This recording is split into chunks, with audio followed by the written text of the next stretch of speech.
everyone. Welcome to the Wrestling Prep Podcast. We're here with Coach Carolyn Wester. Our guests today are Rob Setree and Mac Profumo.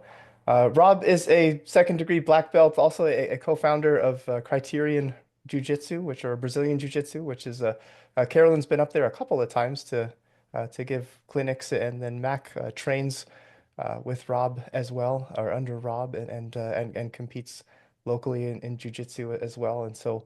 Um, Rob, let's start off and just talk about. I know you've even traveled beyond your own facility to work with Carolyn. So, talk about some of the things that you've worked on, some of the improvements that you've had. What makes you so excited to like I said, even leave your own facility to seek out Carolyn and work with her.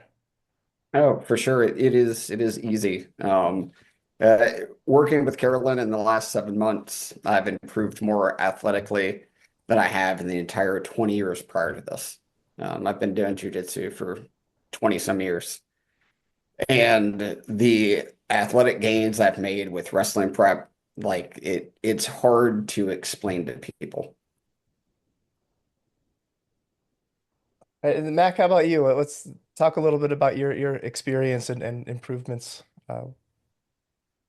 So, so working with Carolyn, um, I've discovered things, and have done things that I never thought that I could do. Um, and it has changed the way that I approach training and grappling. And all of the people that that I've trained with before working with Carolyn have noticed such a significant difference in pressure control, and the way that I structure my body. Um, and it has had such a tremendous effect, not only on my physical and athletic performance, but also in my mental performance on the mat. It's been quite the journey so far, and I'm very excited to keep on learning and getting better at body leveraging um, and applying that to jujitsu. Yeah, when you talk about mental performance, is that more of a confidence thing, or is it that because my body can do all of these things, I now feel more confident to execute when is Yeah, that? for sure. So, like, um,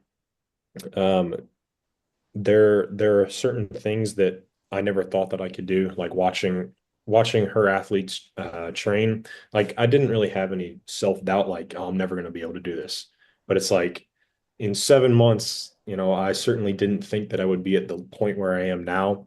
And additionally, Carolyn has also had such a tremendous impact on kind of breaking the ceilings that I put on myself and my training, um, and and being able to break past previous boundaries Okay. has been huge. Yeah, no, that's awesome. Robbie, you had mentioned the improvement in your athleticism and that adding to your jujitsu. Could you expand a little bit on that? I mean, the things that Mac had talked about this a little bit too, the things that he can now do with his body because he's implementing body leveraging and how that's impacted his jujitsu. Do you have any examples or things that would illustrate that in your game? Well, so I come from this jujitsu background, and I don't know if you guys are familiar with jujitsu specifically, but jujitsu, it means gentle art, and a lot of people misunderstand what that means. Like gentle really means like compliant. It's a compliant art, and so the idea is that you can take on bigger, stronger people by using their strength and their energy against them. And it's funny because in a lot of ways, I've thought of athleticism as my enemy. Athleticism has been what I've developed jujitsu to work against. And because athleticism has been my enemy, I've had a lot of respect for it.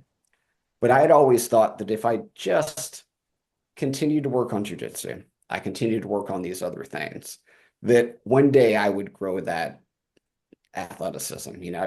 done things. I've lifted weights. I've done, like interval training or yoga. I've done a lot of things thinking that I could be, bigger, stronger.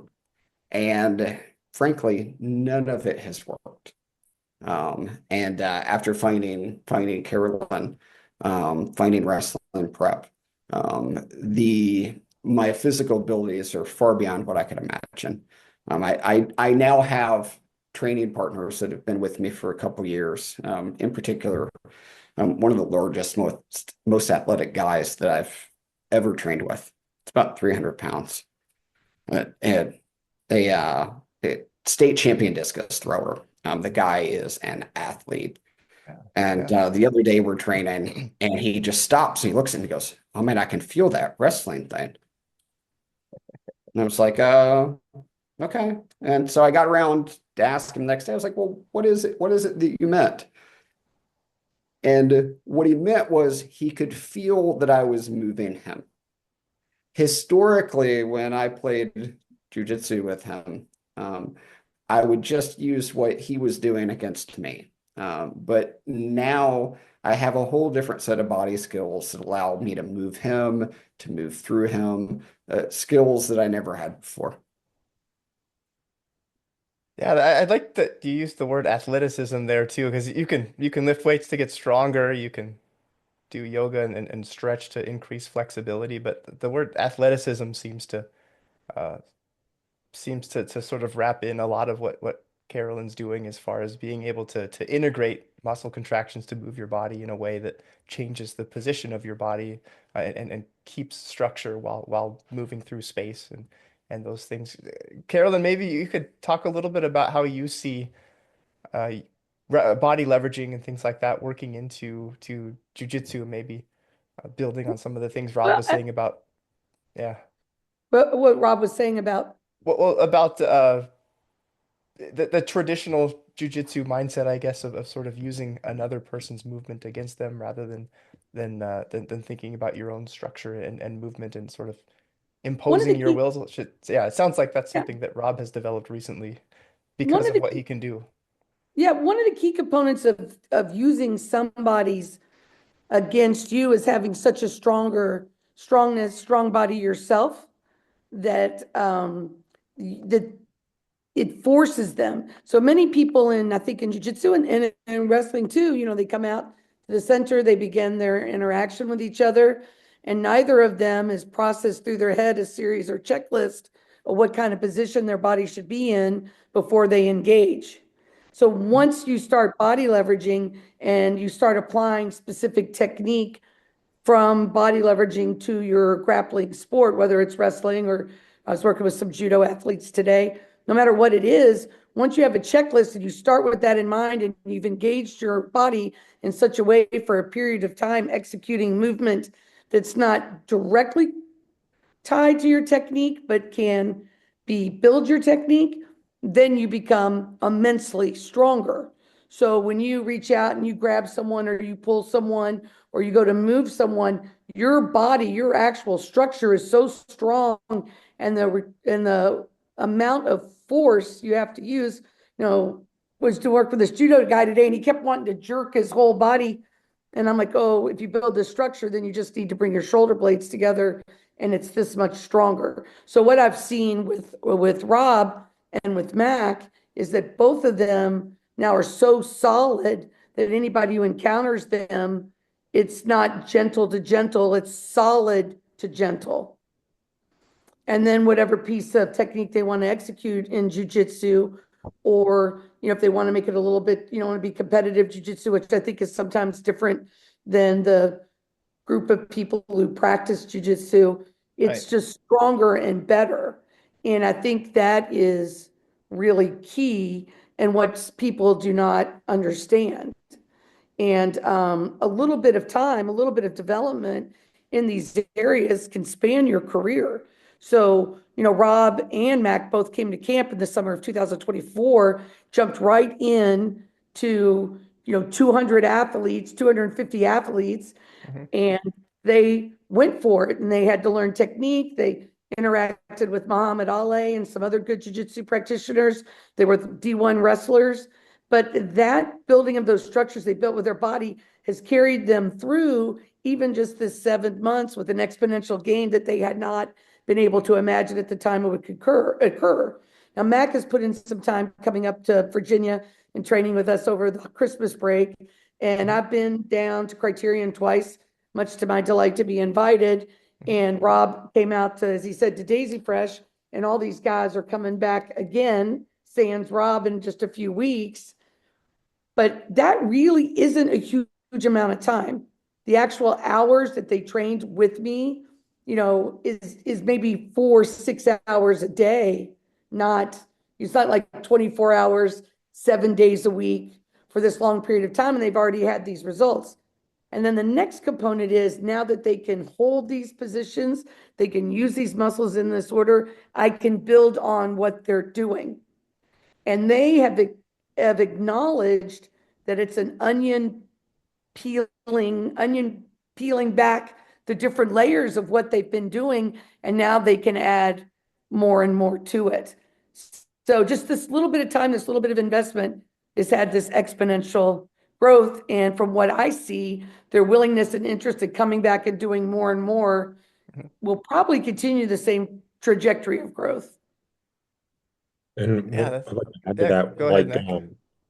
when whenever I find myself in like a, I guess, foreign position that I don't know, or like we haven't specifically worked like technique with Carolyn, my mind automatically goes back to, okay, calf hamstring, pull my transverse ab back, like shoulder blades engaged, like creating structure with my body, even if it's something that I haven't encountered yet, and it immediately just becomes that much stronger, more effective.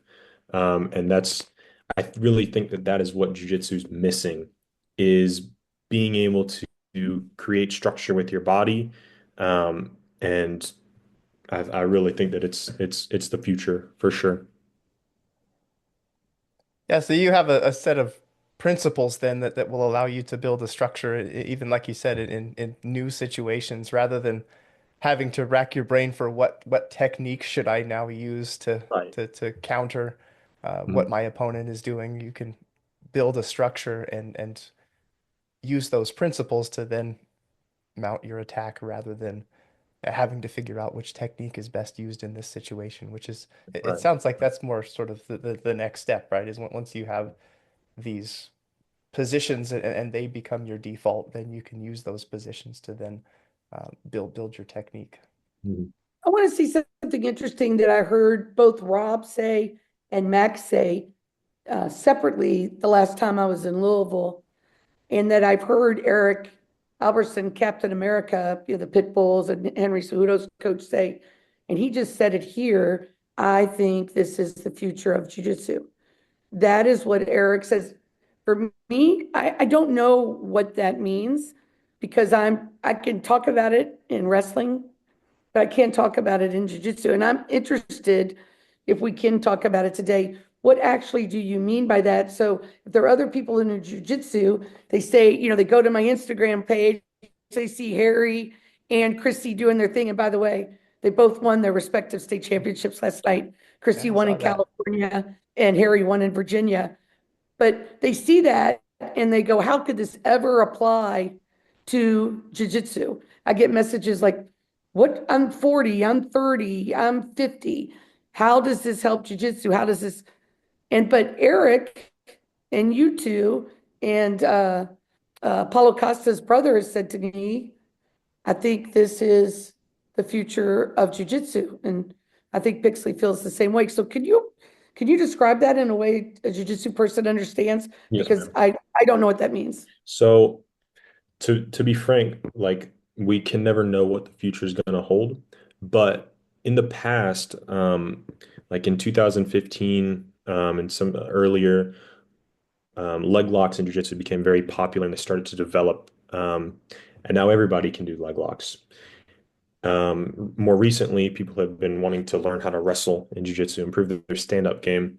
And now people are starting to learn that. It seems like in jiu-jitsu, there's these certain metas, these things that go in and out of style. Um, But what stays the same is being able to structure your body against another person. Those things do not change whether you're doing jiu-jitsu, wrestling, judo, fighting. It doesn't matter. Um, the things that you can do to structure your body, engaging certain muscles, um, those are what is going to help you improve your technique, whatever meta you are trying to improve. Like if you want to be better at leg locks or, being, strangling from the back, it doesn't necessarily matter. But what does matter is you need to be able to structure your body. And I don't think that there's anyone right now who can teach that better than Coach Carolyn, and what she's doing with wrestling prep.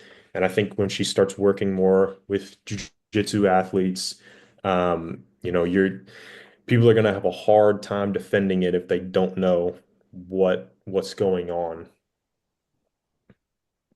I think historically within the art, there have been some people that have some of these body skills. They have them naturally, and it they were body skills that most of us couldn't really see. Like we could see them, but we couldn't see them.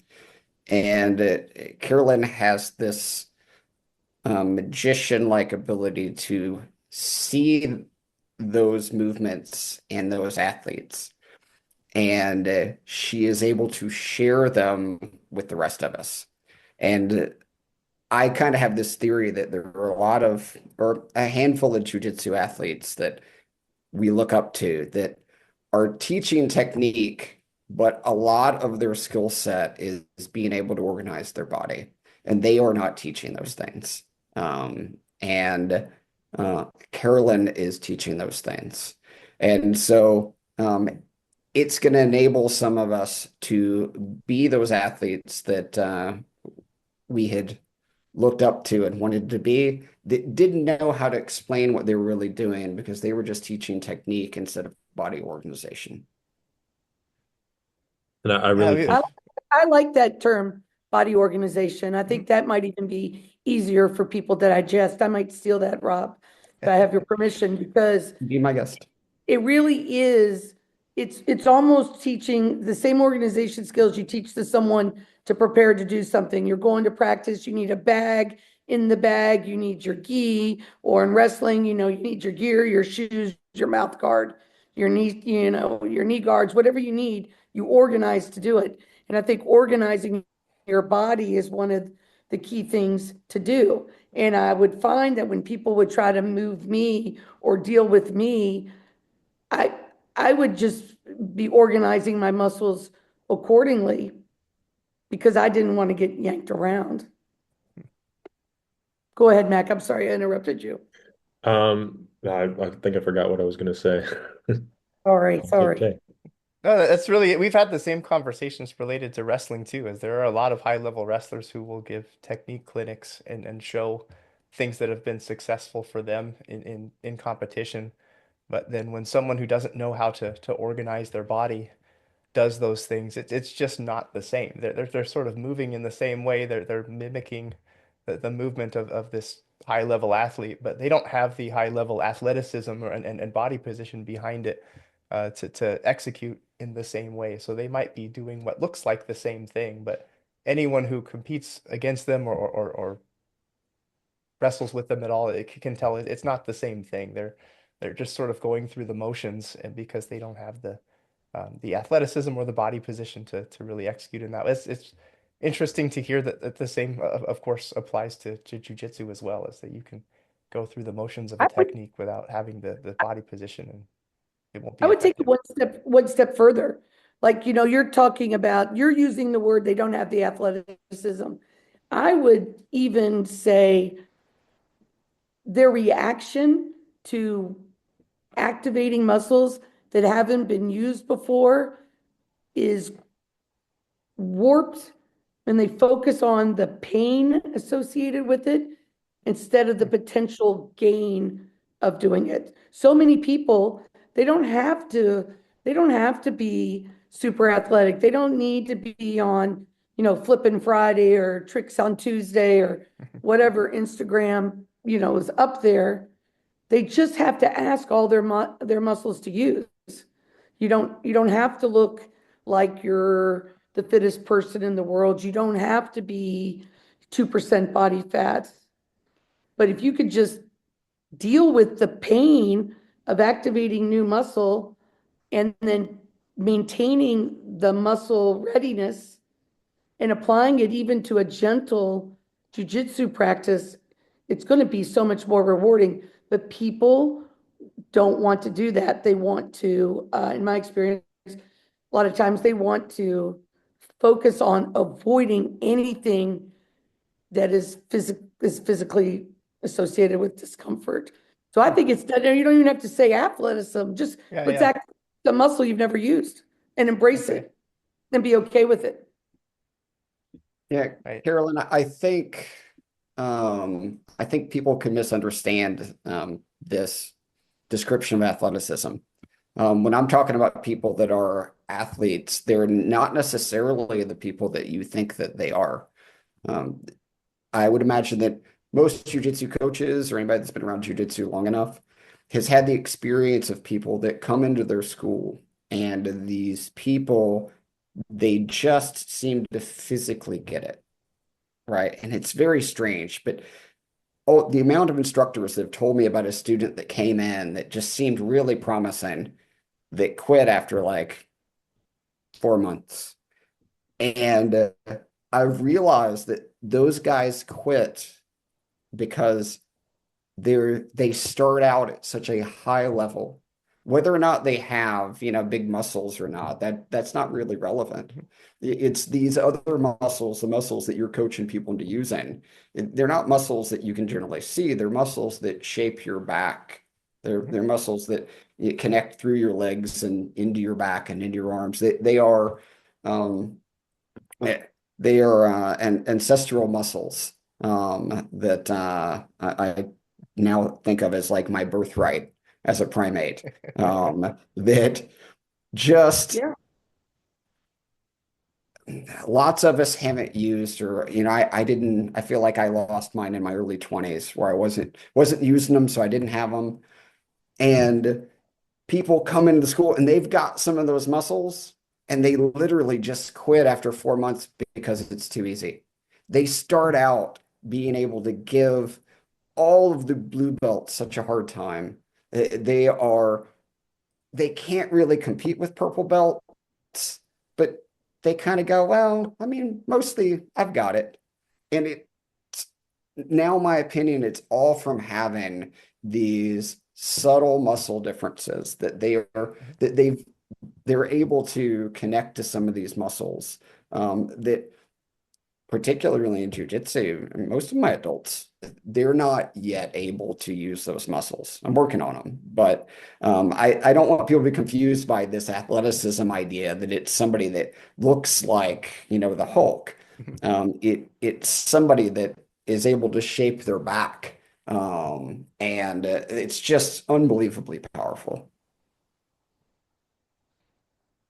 Oh, that's an awesome description. That makes a lot of sense to me. As I'm sure, Carolyn, you've heard beginning wrestlers, everyone talks about, oh, this kid has great hips. And I think that's kind of what Rob is talking about there too, is that some, as they're growing up, are just naturally just sort of gravitate towards these advantageous body positions while they're wrestling, while they're doing jujitsu, and oftentimes we just add technique on top of that. But then if the kid does not have good hips and their instincts might not be in that way, we try to add technique on top of that. Where Carolyn wants to take things back to let's first you can actually teach good hips. We often think about it in wrestling. Well, you either have it or you don't, and then we can, you do the best with what you have. And but rather than just accept that this is the way my muscles work and don't work, let's go back to the beginning and start with building structures and moving through positions that in a way that's advantageous, rather than just starting where we're at and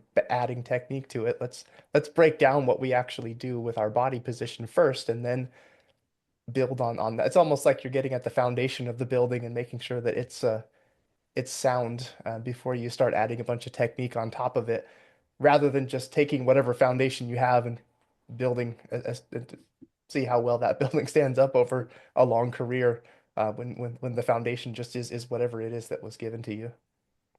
So that makes me want to ask Rob again, second time, but not like in a sarcastic way. What did you mean when you said to me in text or in person how you feel, what you feel about what we do? Because you're very emphatic. You're not verbose. You're not, this is great. You're specific. You're like, I think this changes most everything in what we do. And I'm interested in talking about that and hearing about that so others can apply it, whether people are listening to this or jiu-jitsu or striking or judo, or, most of them are going to be wrestling, but it's still going to mean the same thing. And you're a longtime practitioner and a coach and competitor, and I'm interested in hearing. So, I have been looking for a way to run a competition team. And I've never felt that I had the tools that I needed to take the kind of athletes or really non-athletes that come into my school and turn them into resilient athletes. And wrestling prep is going to do that for me. I believe 100% that in the future I will be able to take somebody that was like me and turn them into someone that people think that they would describe as a natural athlete. Nobody would have thought of me as an athlete prior to this. Now, in my mind, I'm like, yeah, I'm an athlete. I've been an athlete my entire life. But my time as an athlete ended when I was about 22.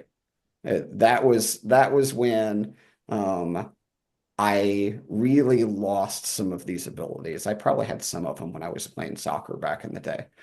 But nobody would have looked at me, and thought I was an athlete, and because, Carolyn has this wizard eye, I'm sure she looks at me and watches the way that I walk and move, and she's just like, yeah, poor guy.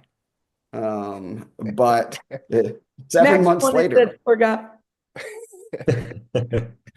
but 7 months later, doing backflips and really who knows what else. And I really don't have any doubt that given enough time, and I don't even think it's going to be very much time, that I will be some of these little athletes that you have. I will have footage of myself that will be unrecognizable to me, that will look like these guys that I have seen at your camps. And this is, I'm going to be 48 this month. And everyone always told me when I was, 30, wait till you get to be 35, or 35, they're like, well, wait until you get to be 40. Like, no, wait till you get to be 45. And like now, like literally, like I can't wait until I'm 50. And this, as this grows, I don't think you'll be able to be competitive in combat sport when there are people that have this level of athleticism. If you are not also doing it, it's going to be a real struggle. Like I was talking about, those guys that come into the school that start out with a physicality that makes them competitive with purple belts. Well, when you give a purple belt that skill level, he's beating black belts. Mm-hmm. When the black belts have that skill level, if you don't have those physical attributes, and like I said, they're not being big and muscular. That's what everybody thinks it is. But when you have those, which in my opinion, currently right now in the sport, that's really what separates the guys that are winning. We've got some guys in the sport right now that are at the top of the sport that most of what they do is organize their body well. And there'll be a time where, in order to be competitive, you both have to organize your body well, and you have to have a deep understanding of the art, and you'll have to have both of those things. And I don't know how long it's going to take. Lots of people are going to look at what you do and they're going to think, oh, I'm already doing that. It's really easy to just think that you already do it. But I watch people do gymnastic movements on Instagram, and Carolyn, I'm sure you occasionally do too. And it's just not the same thing. Oh, no, definitely not. Right. No, even working with your Gracie is your granddaughter? Yes, yes, Grace. Even Grace, when she first started was doing things from how she'd been taught to do gymnastics, either in PE or course. And then when I would ask her to do it differently, she would immediately go, oh, that feels different. That's stronger. I'm not quite sure she used the word applicable, but that's what she was conveying to me. Yeah, and then Mac, how about you? It's a similar question. Think about the trajectory of your jiu-jitsu career sort of before finding wrestling prep and doing a lot of the body leveraging stuff, and how has that changed what even you personally? Rob talked a little bit about how the sport is now changing as a result, but how about you personally? What was the trajectory of your career like before that, and what changes do you now see because of the things that you can now do? And also, what does the future look like as far as adding things body leveraging wise and technique wise that Carolyn's been showing you over the last few months? So for the longest time, you know, I mean, I've been training jiu-jitsu for only about 4 years now. And the whole time it was usually about like, okay, I need to find a technique. I need to get good at that technique and, keep learning more stuff. And then as I started to mature in my journey around 3 years, it was like technique isn't really the answer. Like the high level guys, people who have been doing it for a long time, they're usually really good at a small handful of techniques. Like in wrestling, Jordan Burroughs blast double, he can hit Right. it on anybody. Um, or like Gordon Ryan, he's really good at half guard passing. He can pass anybody's half guard. And it's not because people know a bunch of techniques, it's because, again, body organization. Um, and so what wrestling prep has enabled me to do is kind of not necessarily forget about everything that I know, like throw the baby out with the bathwater. It's rather applying the skills that I've learned, and putting that um, into my game, while I'm training and competing. And so as I mature and progress, my technique, yes, will get better, but it'll get better because, it's not because I'm watching more instructionals or studying more guys. It's because I'm thinking about things in terms of which muscles do I need to engage? Where does my, right shoulder blade need to be in order to make this more effective? Um, and I think that's really when people start to make leaps and bounds, and you start to like, people are like, what are you doing? Like you just did the same thing to me over and over again, and they can't figure out why. Well, it's not because I know more, it's because I'm putting my body in a better position than they are. And that's it. And I think that's really what is going to propel athletes to the highest level of a sport. Um, Not because they know more techniques than the other guy. It's just because, they've been training for a long time, but they just have that skill, and they've put in the time and reps to really understand how their body moves, um, and how their body interacts with another opposing structure. I think that's super important. What's something interesting just happened, Bryce, from my perspective. So I was in Louisville 2 weeks ago, and Mac called me up and said, or texted me and said, I'm coming up from school. Well, it's about a 4 or 5 hour drive. Is that what from where Yeah. you were? Mhm. And I'm hauling with me these athletes, one of which is a very, what I would consider, with my expertise, a top tier, promising, upcoming UFC level MMA fighter, they're coming with me. And I'm like, why are they coming? Because I'm going to summarize, because they can see the difference in me. For sure. Oh, that's And awesome. then they came and they worked their asses off.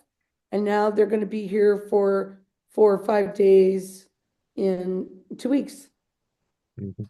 And they And could feel the difference in him. And I would Right. say is a natural leader, but these athletes are older than Mac in a significant amount. I mean, they're 1/4 of a lifetime ahead of in years of Mac, and probably may have considered themselves more of an expert at whatever there is they're doing. But I think they were impacted by Mac's improvement. I think is that accurate? Yes, ma'am. Like again, um, I've trained with all those guys significantly for years now. And after training with you, like every one of them is like, dude, there's such a big difference. Like my pressure from 7 months ago to now, when I'm on top, because I'm pulling my shoulder blades back, turning my hips under me and pushing, it's just like, I mean, it's very, very difficult to deal with. And they are like, man, whatever this is, we need to know. And I'm so glad that, my training partners down there are really enthusiastic about it. And they're really excited to learn and progress the same way that I have. But it's really cool to have a group of guys that that are excited to learn this stuff. But they wouldn't be interested in doing that if they couldn't feel, if they couldn't feel a Right. difference. Right. It's like it's one thing to be like, look, I can do a cool back bend and walk on my hands. It's another to be able to put the pressure on someone by using the same muscle order and then explain to them, okay, this is how I practice this. And they're like, wow. Oh, like, okay, this I get it now. And it's taken time, but that's part of it. And I'm really glad that uh that it's turning out this way for sure. Yeah, so it sounds like they experienced firsthand by rolling with you the what you had said before, that it's not that you were learning new techniques, it's that you were organizing your body in a way to Mhm.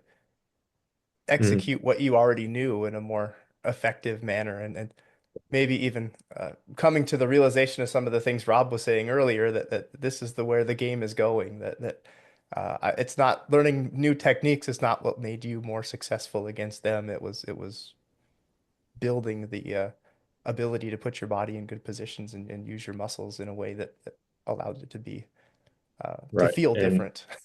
and I've noticed this in competition. It's not just from me training Mhm. with, my group of guys in Murray and in Louisville. I competed in December, like a cash prize tournament um, in Paducah, Kentucky, and it was an absolute bracket, so any weight anybody could do it, $400 on the line, and I had 6 matches and just ran through everybody, submitted everyone in that bracket and ended up winning. But myself, I could feel like, man, there's a significant difference in my stand-up game. And like one of the techniques that we work on of second story pivot Mhm. and bringing your, calf hamstring, sealing up your calf and hamstring when we, put the tight waist in and take the back. I mean, you just feel people start to kind of melt, and it's like, this is really cool stuff, and you won't be able to get to the highest level of the sport without it, in my opinion. So it's been really cool to feel the progress, over the past 7 months for sure. I think it's so funny the way Mac was giggling, Bryce, because it reminded me of when Michael Pixley was on and they were talking Yeah, about silent tripod, step, step, wide leg. And right. they would just like start bursting. He like was giggling. He's like, and then they just fall off. Right. Because It's it worked on hilarious. everybody. He goes, no one can beat it. It was just Right. so cute I because was Michael is so he's not verbose. He's not, Right. glib. So like it was I was training this morning and was really working on from the bottom, being able to violent tripod, come up and create this angle between my hips and my shoulders that was very steep. Um, and I popped up, and my training partner went to go put their hooks in, and they just fell right off. And after the round was over, he was like, so there was like a confused look on his face, like, can you explain to me like why I couldn't stay on? And I was like, well, I mean, I was like, well, the angle between my hips and my shoulders is so steep. And when I create a weight bearing side and start to pivot toward that, you just fall off. And he's like, huh, okay. So just little things that it's like, people start to see it happen and they feel it happen. No, it's kind of like a cheat code. It's pretty fun, for sure. This is awesome to hear. Carolyn, you have any other questions for these guys that I didn't get to? That was Yeah, I think great I to think hear. what might be interesting for people is I think a lot of people want to try something new, but it's just so unknown.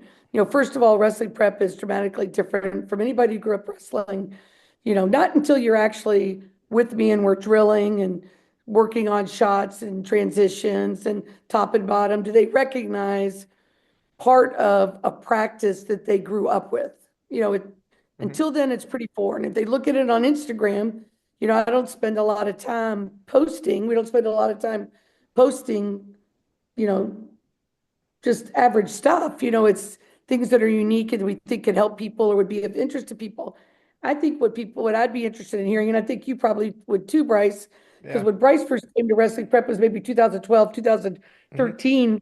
He was a wrestling coach and he saw what we were doing and thought there was potential. Yeah. Yeah. But I think it would be interesting for you guys to describe your first experience, how, what it was like to come. Did you have to psych yourself up to come as jujitsu practitioners? And Rob, you not being the age of the average camper, and what was it like? I mean, was it productive? Did you feel comfortable? Did you learn? I mean, I think that is now people understand why it matters to you, but I think it would benefit people to hear how you guys, you know, made it to camp in Arlington, Virginia. Well, so after I saw the video of Ben and like I was sold on Ben as an athlete, and then I heard you coaching him, and I was immediately sold on you as a coach. And so when I contacted you and you told me to come to camp, um, I didn't really feel like I had any other choice. Honestly, I'm just stubborn that way. Like, well, I mean, I think there's going to be 25 hours of training, and like I train a couple hours a day. I don't normally train 5 hours a day or 6 hours a day or whatever that is. And I was like, well, I guess this is what we're doing. And to be honest, the camp is brutal. Like it's very difficult. I mean, particularly for someone like me. But it is, at least it is doable. And you can see that it's difficult for everybody. Everyone is so supportive and so kind. It is really cool to see an environment like that. I tried to get some people from the school to go to last summer's camp, and I was able to recruit Mac. And this year well, we've got at least four of us so far. I'm working on another two, at least. I think Mac may be working on a couple of the guys from Murray. And but one of the things I tell them is that, the environment at camp is just so supportive, um, regardless of it's it's an awesome experience. Yeah, I definitely agree. I um it seems like, especially if you come from a wrestling background, a lot of the stuff you can kind of cheat your way out of. Um, because like instead of doing a trail leg shot, you could be lazy and just drop to your lead leg. Um, but when you're really trying to get better, and have an open mind, which is required, you need to have an open mind if you want to learn this stuff, then it is difficult. And like you said about, you don't need to avoid discomfort. You just have to be okay with feeling that and moving forward. Um, I was incredibly sore after, a couple days of training, but I mean, it's nothing that, any athlete has not felt before. And and if you need to, it's like, you know, take a break if you need to. That's Yeah, fine. nobody gets, I think we try to do a good job of making everybody feel comfortable where they are and in a way celebrating whether they're going from A to D or from, K to Y, that Mm. they get celebrated. I think what might be interesting, were you surprised by the crowd? I mean, did you expect people like Muhammad Ali or UFC fighters and then, I mean, 8-year-olds who could do this? I mean, what was that like? well, when an 8-year-old or 9-year-old, I don't know how old Benny is, but when Benny was coaching me through taking my structure backwards, like it's like, man, well, if an 8-year-old can do it, then surely I can do this too. Um, and the way that Carolyn has coached these athletes, they are very articulate in what they're trying to convey.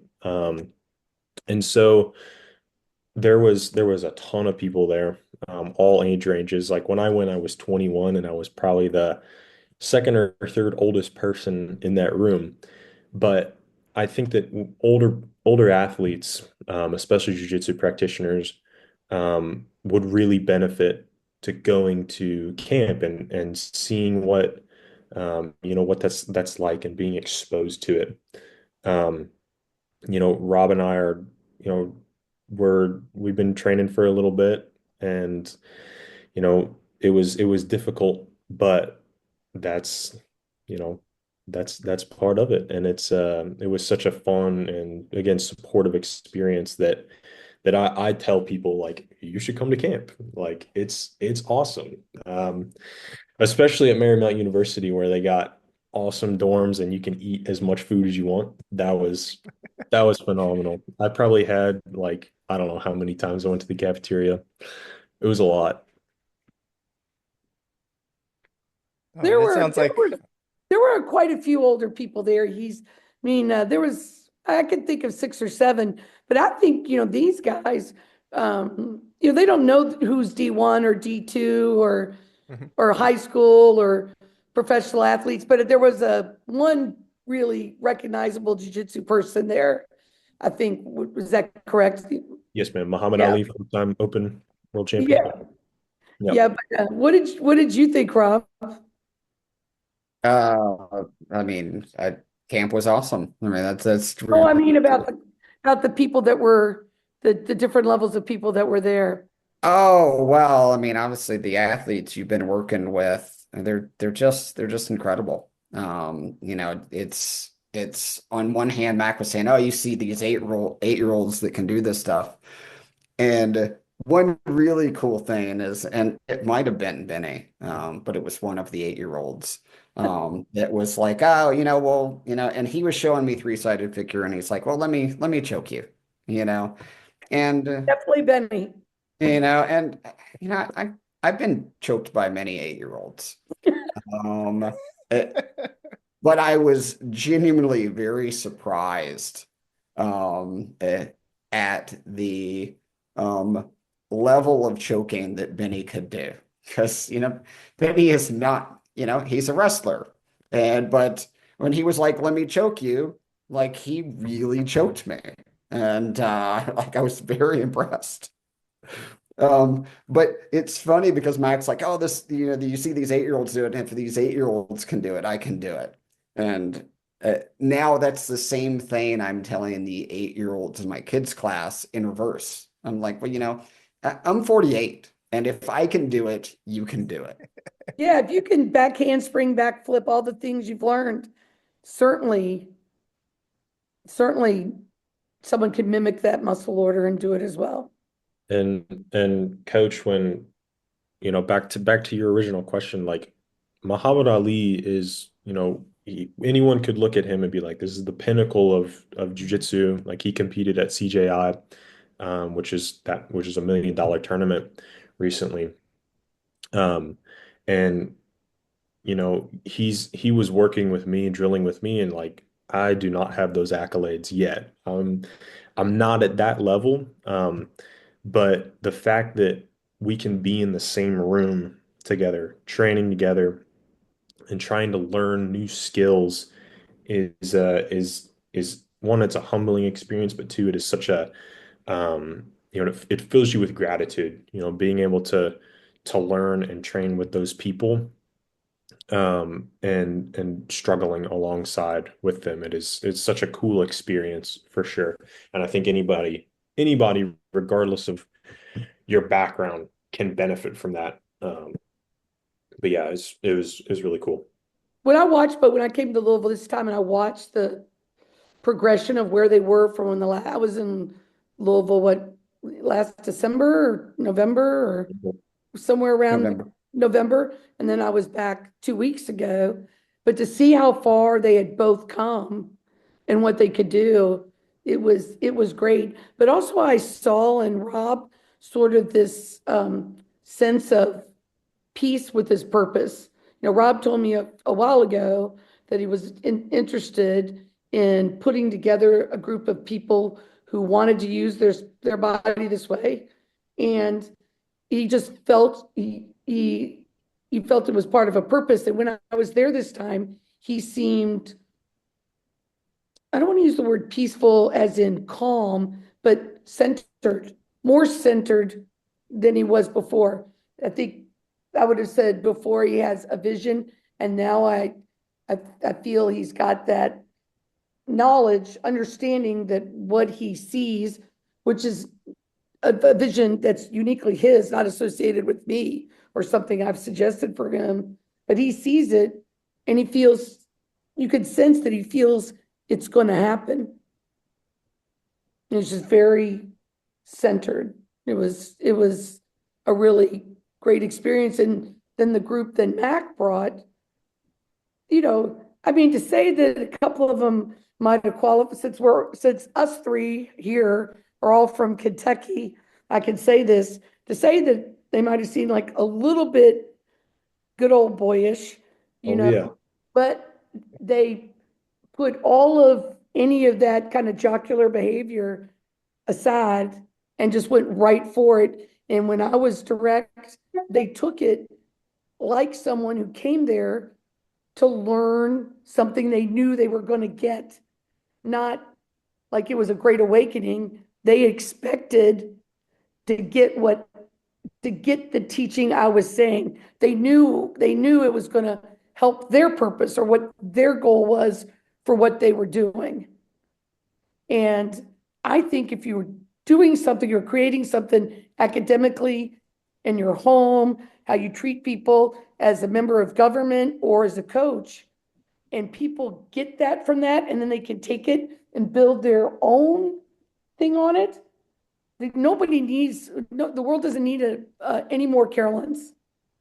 They need all the Macs, all the Robs, all the other people that come along who can take a kernel of what makes me me and then use it for them. And I think maybe that's part of the reason why what we do is also unique, is that my purpose is not to, I don't want anybody else to feel like or be like me in any way. I want them all to be what they are.